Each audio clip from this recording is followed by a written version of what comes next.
was asked to do a presentation to a group, and they said, John, what topic would you like to do it on? I said, I get to choose? And they said, yeah. So I chose, what are roles or processes or activities that do not occur in HR? In other words, they're not done poorly, they're just not done at all, that you would add. The first is non-monetary motivation, is that we know how to pay people, but that's expensive. It turns out most people are motivated by things other than money. Why don't we have experts in compensation or some area helping us understand? Next is, we know from Gallup and almost anyone, is what is the number one cause of people not taking a job or quitting a job? Or productivity, it's a bad manager. So Dell and FedEx and some other companies have programs. Actually, Michael Dell actually said this, when you grow really fast, people get promoted really rapidly to management and they become little dictators. So that's true, there's an ego issue. So you need some way to identify, fix, or get rid of bad managers. Risk analysis, you have to be a risk advisor instead of telling people not to do stuff.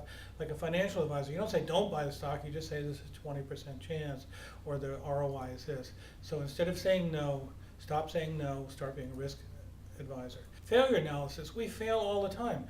Peter Drucker says we fail 2 out of 3 times when we hire people. In other words, they don't turn out to be top performers. So we should have failure analysis. Every time someone quits, every time someone fails, we should figure out the root cause so we can learn from it. Productivity improvement consultants. So productivity is not a word most HR people use, but is common in the rest of the business. It's the amount spent versus the return.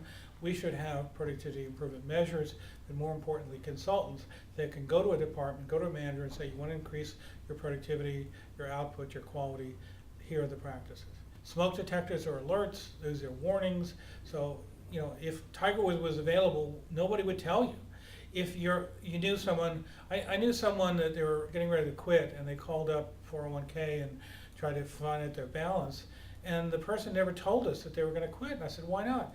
Well, I didn't think that was ethical. It's like, well, here's one of our employees giving an indication they're going to quit, and you didn't warn us. So alerts or smoke detectors are something we're missing. Internal movement, oh God, we suck at that.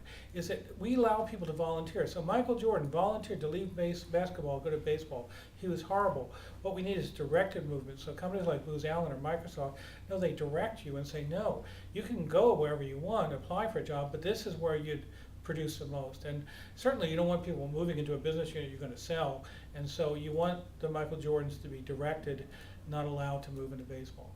We want to recognize and reward great people management. I don't know why, but most companies don't do that.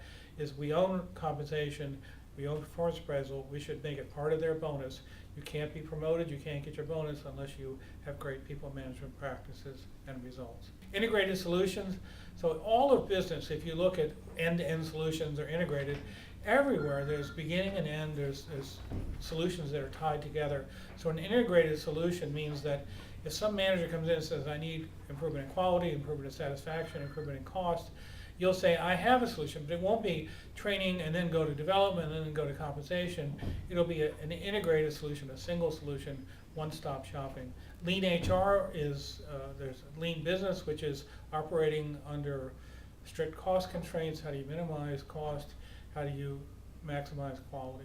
The value of collaboration, Google has found that if you really want innovation, it's cross-functional collaboration. So most organizations, one, don't calculate the value of it, but certainly do very little to increase collaboration. And the best practice firm when it comes to roles that people should add is certainly Zappos. They actually have a strategy. They describe it as we don't make decisions, we operate as risk advisors to managers. So we make managers know they own decisions, we provide advice, not just yes or no, but the risk involved, the positive things and negative things with the decision, but we let managers make decisions.